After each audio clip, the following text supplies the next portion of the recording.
नमस्कार मित्रांनो, स्वागत आहे आपल्या YBD अकॅडमी युट्यूब चॅनल वरती.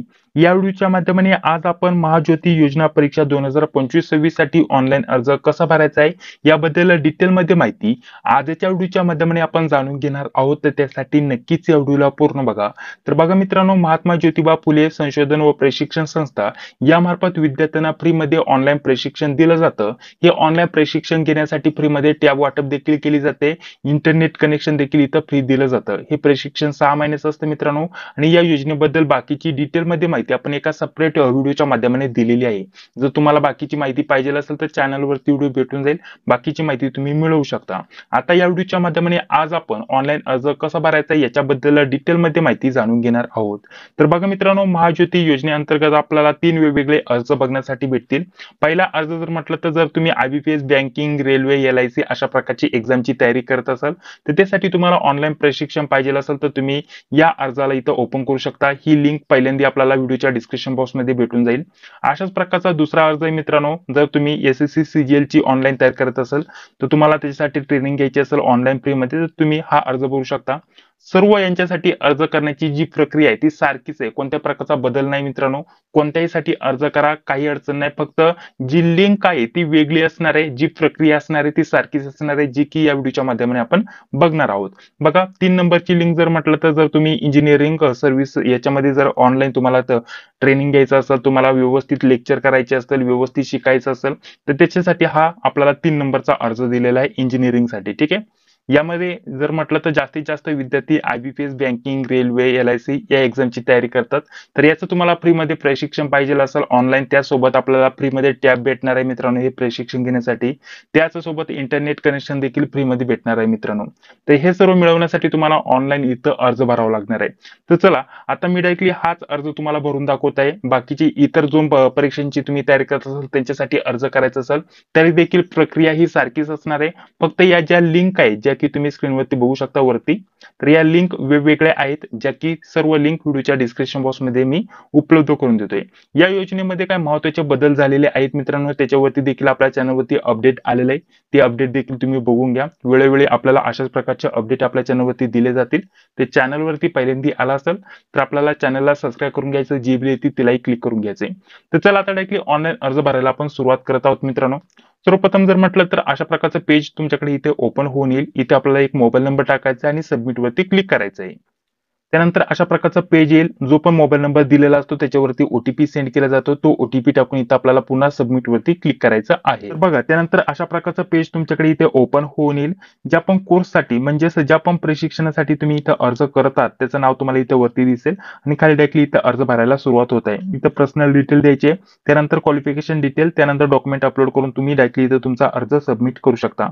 आता पुढील प्रक्रिया अगदी डिटेलमध्ये आपण जाणून घेणार आहोत.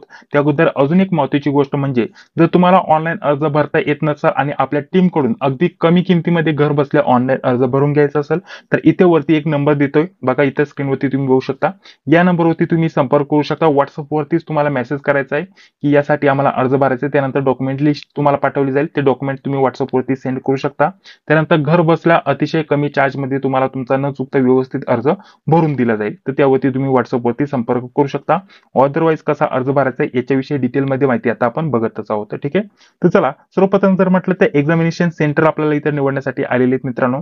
जे पण जवळील एक्झामिनेशन सेंटर असेल ते तुम्ही इथं 3 एक्झामिनेशन सेंटर निवडून घेणार. जे पण जवळचे असेल व्यवस्थित बघा, कारण एक्झामसाठी तुम्हाला तिथं जावं लागणार आहे. ठीक आहे. तुमच्या जवळील तुम्ही एक्झामिनेशन सेंटर इथं सर्च करून देखील निवडू शकता. त्यानंतर खाली यायचंय, इथे विद्यार्थ्याचं संपूर्ण नाव टाकायचं. इथं पहिलं नाव, मधलं नाव आणि आडनाव या स्वरूपामध्ये. याच प्रकारे तुम्हाला वडिलांचं नाव टाकायचंय, पहिलं नाव, मधलं नाव आणि आडनाव. ठीक आहे. त्यानंतर खाली यायचंय.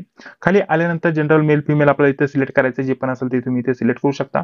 त्यानंतर आपली जन्मदिनांक सिलेक्ट करायची. त्यासाठी कॅलेंडर वरती क्लिक करायचं. सर्वप्रथम वर्षावरती सिलेक्ट करायचंय. वर्ष आपण मागे पुढे घेऊन अशा प्रकारे सिलेक्ट करू शकता. जे पण वर्ष असेल ते वर्ष सिलेक्ट करणार. त्यानंतर महिना आपण सिलेक्ट करणार आणि जन्मदिनांक आपण इथे सिलेक्ट करणार. त्यानंतर खाली यायचंय. आपल्याला विचारले तुम्ही अनाथ आहात का? जर तुम्ही अनाथ असाल तर होय वरती क्लिक करायचंय. असाल तर आपल्याला इथे विचारलेले बाह्य संस्था की संस्थामार्फत ते आपण इथे सिलेक्ट करू शकता. त्याचं सर्टिफिकेट तुमच्याकडे इथं असणं गरजेचं असणार आहे. आणि अनाथ नसेल तर फक्त इथं नो वरती सिलेक्ट करायचं आहे. इथे पुढे काही सिलेक्ट करण्याची गरज नाही. अशाच प्रकारे आपल्याला इथं विचारलेले पुढे डिसेबिलिटी टाइप्स आहे का. ठीक आहे. म्हणजेच तुम्हाला अपंग वगैरे आहे का, तुम्ही अपंग आहे का. अपंग वगैरे असेल तुम्ही इथे येस वरती क्लिक करणार. त्यानंतर आपण अपंगाचा जो प्रकार आहे तो इथे सिलेक्ट करणार. तुम्हाला कमी दिसतंय, कमी ऐकायला येतंय, अदरवाईज आपल्याला 4-5 इथे प्रकार दिलेला आहे. याच्यामध्ये तुम्ही अपंग असेल, ठीक आहे, तर तुम्हाला इथं काही सेपरेटली तुमचा नंबर लागण्यासाठी तुम्हाला थोडीशी मदत होऊ शकते. तर त्यासाठी ही माहिती विचारली जाते. असं काही डिसेबिलिटी टाईप असेल तर तुम्ही येस करा आणि त्याच्या जो पण प्रकार आहे तो तुम्ही इथे सिलेक्ट करा. अदरवाईज नसेल तर फक्त नो वरती सिलेक्ट करा आणि खाली या. खाली आल्यानंतर आपल्याला सोशल कॅटेगरी इथे सिलेक्ट करण्याचा ऑप्शन आहे. यामध्ये जर म्हटलं तर एवढ्या कॅटेगरीचे विद्यार्थी अर्ज भरू शकतात. ओबीसी, विजय, त्यानंतर जर म्हटलं तर एनटीबी, एनटीसी, एनटीडी, एसबीसी अशा प्रकारचे आपल्याला या कॅटेगरी सिलेक्ट करण्यासाठी ऑप्शन आहे. जी पण कॅटेगरी असेल ती तुम्ही इथे सिलेक्ट करू शकता.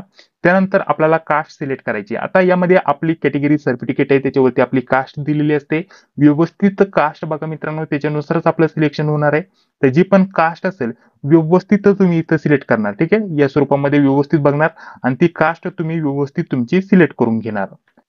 कास्ट सिलेक्ट केल्यानंतर खाली यायचंय. इथे आपल्याला इन्कम ग्रुप विषयी इथं माहिती विचारली, नॉन क्रिमिलेअर आणि क्रिमिलेअर विषयी इथं माहिती विचारली. ज्याच्यामध्ये पण येत असेल तुम्ही इथं ते सिलेक्ट करणार. नॉन क्रिमिलेअर मध्ये येत असेल तर तुम्ही हे सिलेक्ट करणार. क्रिमिलेअर मध्ये येत असेल तर हे तुम्ही सिलेक्ट करणार. या प्रकारे, ठीक आहे, अशा प्रकारे तुम्ही हे सिलेक्ट करून घेणार. त्यानंतर पुढे येणार. पुढे आल्यानंतर आधार नंबर देणार. त्यानंतर नॅशनॅलिटी इंडियन ऑलरेडी सिलेक्ट असणार आहे. डोमिसाईल तुम्हाला इथं आपलं जिल्हा सिलेक्ट करायचा आहे मित्रांनो, तर जिल्हा आपण इथे सिलेक्ट करणार. महाराष्ट्र राज्य ऑलरेडी इथे सिलेक्ट असणार आहे. त्यानंतर इथे ऍड्रेस तुम्हाला भरायचा आहे. ऍड्रेस मध्ये आपण सर्वप्रथम आपला जिल्हा निवडणार. त्यानंतर आपल्याला तहसील म्हणजे आपला तालुका निवडायचा आहे.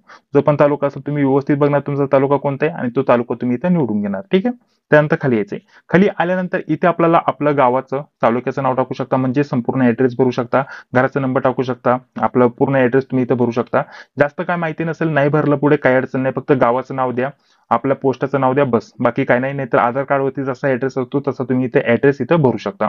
खाली आल्यानंतर इथे पिनकोड द्यायला विसरू नका मित्रांनो, पिनकोड महत्वाचा असणार आहे. बाकीचा ऍड्रेस पूर्ण आधार कार्ड वरती जसा असतो तसा टाकला तरी काय अडचण नाही. त्यानंतर पुढे आपल्याला विचारलंय हा तुमचा वरचा जो ऍड्रेस आहे तो सेम ऍड्रेस आहे परमनंट ऍड्रेस मध्ये, तर तुम्ही इथे जो चेकबॉक्स आहे तो टिक मार्क करणार. म्हणजे वरती जो ऍड्रेस असतो तो प्रेझेंट ऍड्रेस म्हणजे सध्याचा राहण्याचा पत्ता आपण इथे देत असतो आणि खाली जर म्हटलं तर कायमस्वरूपी राहण्याचा पत्ता देत असतो. जर दोन्ही ऍड्रेस सेम असेल तर फक्त वरती ऍड्रेस टाकायचा आणि ते सेम चा ऑप्शन आहे इथे टिक मार्क करायचं. ऑटोमॅटिकली वरती जो ऍड्रेस टाकलेला असतो तो खाली कॉपी पेस्ट होऊन जातो.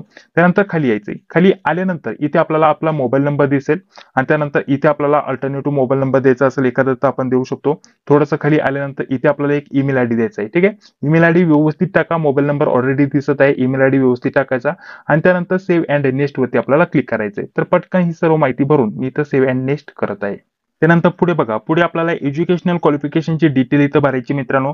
यामध्ये 10वी 12वी त्यासोबत 12वी नसेल झाला डिप्लोमा झाला असेल तर डिप्लोमाची माहिती भरू शकता आणि ग्रॅज्युएशनची इथं माहिती भरू शकता किंवा एखादा कोर्स तुमचा पूर्ण असेल तर त्या कोर्स विषयी तुम्ही इथं माहिती भरू शकता. कारण इथं ग्रॅज्युएशन लेवलवरतीच तुम्ही या पदांसाठी इथं अर्ज करू शकता. ठीक आहे, तर त्याचं प्रशिक्षण घ्यायचं त्यासाठी तुम्हाला या 3 यांची माहिती द्यावी लागणार आहे. जसं की इथं 10वीची जर म्हटलं तर शाळेचं आणि ठिकाणाचं नाव द्यायचंय. जसं की आपल्या शाळेचं संपूर्ण नाव असतं आणि शेवटला जर म्हटलं तर त्या ठिकाणाचं ऑलरेडी नाव इन्क्लूड असतं, तर ते तुम्हाला इथे शाळेचं नाव भरायचं. त्याच स्वरूपामध्ये 12वीच्या कॉलेजचं नाव भरायचं मित्रांनो. याच्या पुढे लगेच आपलं जे ठिकाण असतं ते ठिकाणाचं नाव देखील इन्क्लूड असतं मित्रांनो. तर त्या स्वरूपामध्ये आपलं शाळेचं म्हणजेच कॉलेजचं किंवा शाळेचं नाव भरायचं आणि ते ठिकाणाचं नाव तिथं पुढे जोडून द्यायचं. ठीक आहे, या स्वरूपामध्ये जर म्हटलं तर पुढे आपल्याला बोर्डाचं नाव इथं भरायचंय. जो पण बोर्ड असेल तुमचा 10वी 12वीचा तो तुम्ही इथं भरू शकता. ठीक आहे, 10वीचं 12वीचं बोर्डाचं नाव इथं भरायचंय. त्यानंतर इथे जर म्हटलं तर पासिंग इयर तुम्हाला इथे सिलेक्ट करायचं. 10वी कोणत्या वर्षी तुम्ही पासआउट केले ते वर्ष तुम्हाला इथे भरायचंय. त्यानंतर पर्सेंटेज किती होते ते पर्सेंटेज तुम्हाला इथे भरायचे. जसं की तुम्हाला 76 होते, ठीक आहे, 76.80 होते. तर आता 76.80 होते. आता इथं एवढंच ठेवलं तर तुमचं काय होतं, इथं जी व्हॅल्यू आहे ती इनव्हॅलिड दाखवतं, कारण इथं पर्सेंटेज मध्ये त्यांनी तसंच दिलेलं आहे. ते कसं ते देखील मी तुम्हाला सांगतो. इथं फक्त तुम्हाला दाखवण्यासाठी इथं मी पुणे पुणे मेन्शन करतोय. तुम्ही व्यवस्थित तुमचं कॉलेजचं पूर्ण नाव टाकणार, शाळेचं नाव पूर्ण टाकणार, जे पण असेल ते तुम्ही व्यवस्थित टाकणार आणि इथं बोर्डाचं किंवा युनिव्हर्सिटीचं नाव तुम्ही इथं मेन्शन करणार. ठीक आहे, तर हे सर्व टाकून घेतलं. पर्सेंटेज तुम्हाला दाखवण्यासाठी जसं की तुम्ही उदाहरणार्थ इथं 55 टाकतो, ठीक आहे, किंवा 60 इथं पर्सेंटेज टाकतो.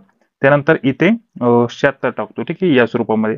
तर बघा आता सेव्ह अँड नेक्स्ट करते वेळेस इथं काय प्रॉब्लेम येतो की इथं जर म्हटलं तर इथं आपल्याला 2 अंक दिलेले आहेत. ठीक आहे, याच्यामध्ये जर म्हटलं तर आपल्याला 76 किंवा 77 इथं आपल्याला व्हॅल्यू इनपुट करायला सांगतं. आता हे केव्हा समजायचं, जसं की तुमचं पॉईंट मध्ये आपल्याला इथं पर्सेंटेज दिलेले आहेत. ठीक आहे, 76.80 दिलेले आहेत. आता हे कसं आपल्याला इथं नक्की आता 76 टाकायचे की 77. जर 50च्या पुढे जर असेल, आता जसं की इथं 76 पॉईंट तुम्हाला 51% आहे. ठीक आहे, 76 51% आहे. तर तुम्ही हे मेन्शन न करता डायरेक्टली इथं 77 टाकणार. ठीक आहे. इथं 77% तुम्ही टाकणार आणि जर तुम्हाला 76 पॉईंट जर म्हटलं तर जरी 48 जरी असले तरी तुम्ही फक्त 76च तिथं मेन्शन करणार. पुढचे जे पॉईंट 48% आहे ते मेन्शन करणार नाही, कारण तसं सेव्ह अँड नेक्स्ट होत नाही. पुढे आपला जो फॉर्म आहे तो जात नाही. जर पर्सेंटेज कोणत्या प्रकारचे ऍड केले तर यामध्ये पॉईंटमध्ये जर ऍड केले आपण तर ते होत नाही. तुम्हाला काय सांगते इथं जी व्हॅल्यू आहे ती एकच टाका. तर आपलं जेव्हा 76.50च्या पुढे असेल, हे कोणताही अंक तुमचा पर्सेंटेज मधील धरा, 76 असेल, 50 असेल, 60 असेल, पॉईंट मध्ये जर 50च्या पुढे असेल तर पुढचा अंक टाकायचा. जसं की आता 76.76 असेल तर डायरेक्टली आपण 77 इथे टाकणार आपले पर्सेंटेज, आणि जर मागे असेल तर तोच आकडा तुम्ही ठेवणार. ठीक आहे. अशा प्रकारचं तुम्ही गृहीत धरू शकता आणि त्यानंतर सेम अँड नेक्स्ट यावरती आपण क्लिक करणार. बघा, त्यानंतर अशा प्रकारचं पेज तुमच्याकडे इथे ओपन होऊन येईल. आता लास्ट जर म्हटलं तर डॉक्युमेंट्स तुम्हाला इथे अपलोड करायचे. यामध्ये कोणकोणते डॉक्युमेंट इथे अपलोड करायचे ते देखील मी तुम्हाला सांगून देतो. पासपोर्ट साईज फोटो अपलोड करायचे, त्यानंतर सिग्नेचर कोऱ्या कागदावरती सिग्नेचर इथं अपलोड करायचे. यामध्ये फॉर्मॅट जर म्हटलं तर आपल्याला फक्त फोटो फॉर्मॅट मध्ये अपलोड करायचे, जेपीजी किंवा जेपीईजी या फॉर्मॅट मध्ये तुम्ही इथं अपलोड करू शकता. यामध्ये जर म्हटलं तर प्रत्येक फोटो 200 केबीच्या कमी पाहिजे. ठीक आहे. अशाच प्रकारे पुढे जर म्हटलं तर आधार कार्ड अपलोड करायचे, त्यानंतर कास्ट सर्टिफिकेट तुम्हाला इथं अपलोड करायचंय. ठीक आहे. यामध्ये जर म्हटलं तर हे कंपल्सरी नाहीये मित्रांनो. यामध्ये जर म्हटलं तर हे कंपल्सरी कोणासाठी नाहीये, जे अनाथ विद्यार्थी आहे त्यांच्यासाठी कंपल्सरी नाहीये. ठीक आहे. त्यानंतर पुढे जर म्हटलं तर पुढे बघा, इथं आपल्याला जे नॉन क्रिमिलियरचं आहे किंवा क्रिमिलियरचं त्याच्याबद्दल इथं माहिती विचारली, ते सर्टिफिकेट इथं अपलोड करायचे. त्यानंतर डोमेसाईल सर्टिफिकेट तुम्हाला इथं अपलोड करायचे. त्यानंतर इथं 10वीचं मार्कशीट किंवा सर्टिफिकेट म्हणजे 10वीचं जे पण आपलं मार्कशीट असतं किंवा प्रमाणपत्र म्हणजे बोर्ड सर्टिफिकेट असतं त्यापैकी कोणतं इथं अपलोड करू शकता, काय अडचण नाही. त्यानंतर 12वीचं किंवा डिप्लोमाचं मार्कशीट किंवा बोर्ड सर्टिफिकेट इथं अपलोड करू शकता. त्याच प्रकारे डिग्री म्हणजेच तुमचं ग्रॅज्युएशनचं जे पण मार्कशीट असेल किंवा जे बोर्ड सर्टिफिकेट असेल, ठीक आहे, तर ते तुम्ही इथं अपलोड करू शकता. मार्कशीट म्हणजे रिझल्ट तरी अपलोड केला सगळ्यांचा, काही अडचण नाही. ठीक आहे. एवढे डॉक्युमेंट तुम्हाला इथं अपलोड करायचे आणि complete your form to final सबमिटचं ऑप्शन आहे, यावरती आपण क्लिक करणार आणि आपला जो ऍप्लिकेशन फॉर्म आहे तो सबमिट करणार. ठीक आहे. तर पटकन हे सर्व जे आपले डॉक्युमेंट आहेत ते सर्व मी अपलोड करून घेतो आणि फायनल सबमिट करतो. यामध्ये अजून एक गोष्ट सांगायची राहिली, जेव्हा आपण इथं चूज फाईल करतो, चूज फाईल सिलेक्ट केल्यानंतर इथं अपलोड इमेजचं ऑप्शन आहे, इथे आपल्याला क्लिक करायचं आणि त्यानंतर केल्यानंतर इथं अशा प्रकारचे जे पण डॉक्युमेंट असेल ते तुमचं इथं अपलोड होऊन येतं. प्रत्येक वेळेस जर म्हटलं तर एकाखट्टी तुम्ही सिलेक्ट करू नका, सर्वप्रथम एक एक सिलेक्ट करा. सिलेक्ट केल्यानंतर इथं अपलोड इमेजचं ऑप्शन आहे, इथे केल्यानंतर तुमचं डॉक्युमेंट इथं अपलोड होऊन या कोपऱ्यामध्ये तुम्हाला दिसून येईल. या स्वरूपामध्ये सर्व डॉक्युमेंट तुम्हाला अपलोड करायचे आहेत. तर बघा, सर्व डॉक्युमेंट मी इथं अपलोड करून घेतलेले आहेत. सर्व डॉक्युमेंट तुम्हाला इथं कोपऱ्यामध्ये दिसून येतील. त्यानंतर इथे लास्टला जर म्हटलं तर इथं आपल्याला चेकबॉक्स असं दिसेल आणि त्यानंतर फायनल सबमिटचं ऑप्शन आहे. या फायनल सबमिट वरती आपल्याला क्लिक करायचं आहे. त्यानंतर बघा, डायरेक्टली तुमचा फॉर्म जो आहे तो इथं सबमिट झालेला आहे मित्रांनो. आता फक्त ऍप्लिकेशनची प्रिंट घ्यायची आहे, तर त्यासाठी डायरेक्टली तुम्ही खाली येऊ शकता. तुमचा संपूर्ण ऍप्लिकेशन फॉर्म तुम्हाला अशा प्रकारचा दिसून येईल. थोडंसं खाली घेत त्यानंतर बघा, इथे तुम्ही जे पण डॉक्युमेंट इथं अपलोड केलेले असतील ते डॉक्युमेंट तुम्हाला इथं दिसून येतील. जर तुम्ही यामध्ये अनाथ यस केलं आणि त्याच्याबद्दल तुम्हाला म्हटलं तर इथं तुम्हाला जे सर्टिफिकेट आहे तुमच्याकडे अनाथचं ते तुम्हाला इथं अपलोड करावं लागणार आहे. त्याच सोबत जर तुम्ही अपंग यस केलं त्याच्याविषयी तुमच्याकडे जे पण सर्टिफिकेट आहे ते तुम्हाला इथं अपलोड करावं लागणार आहे. परंतु मी दोन्ही ठिकाणी नो केलं होतं, कारण त्याच्यामध्ये कोणत्या प्रकारचा सहभाग नव्हता, त्याच्यामुळे ते डॉक्युमेंट अपलोड केलेलं नाहीये. बाकीचे डॉक्युमेंट इथं अपलोड केलेले आहेत ते तुम्हाला इथे दिसून येतील. आता जर म्हटलं तर डेट वगैरे दिलेली आहे आणि इथं प्रिंट ऑप्शन आहे. आता प्रिंट या बटनावरती क्लिक करायचंय आणि फक्त ऍप्लिकेशनची प्रिंट घ्यायची. तर या स्वरूपामध्ये तुम्ही संपूर्ण तुमचा घर बसल्या न चुकता व्यवस्थित ऑनलाईन अर्ज भरू शकता. या व्यतिरिक्त जर तुम्हाला कोणत्या प्रकारची अडचण आली तर नक्कीच कमेंट बॉक्समध्ये सांगायला विसरू नका. हा व्हिडिओ जर आवडला असेल तर नक्कीच या व्हिडिओला एक लाईक करा. चॅनलवरती पहिल्यांदा आला असेल तर चॅनलला देखील सबस्क्राईब करायची बिल येते तिलाही क्लिक करा, जेणेकरून मी जेव्हा आपण व्हिडिओ अपलोड करत असतो त्या व्हिडिओची नोटिफिकेशन तुम्हाला लगेच भेटून जाईल. तर चला भेटूया आता पुढील व्हिडिओमध्ये. जय हिंद, जय महाराष्ट्र.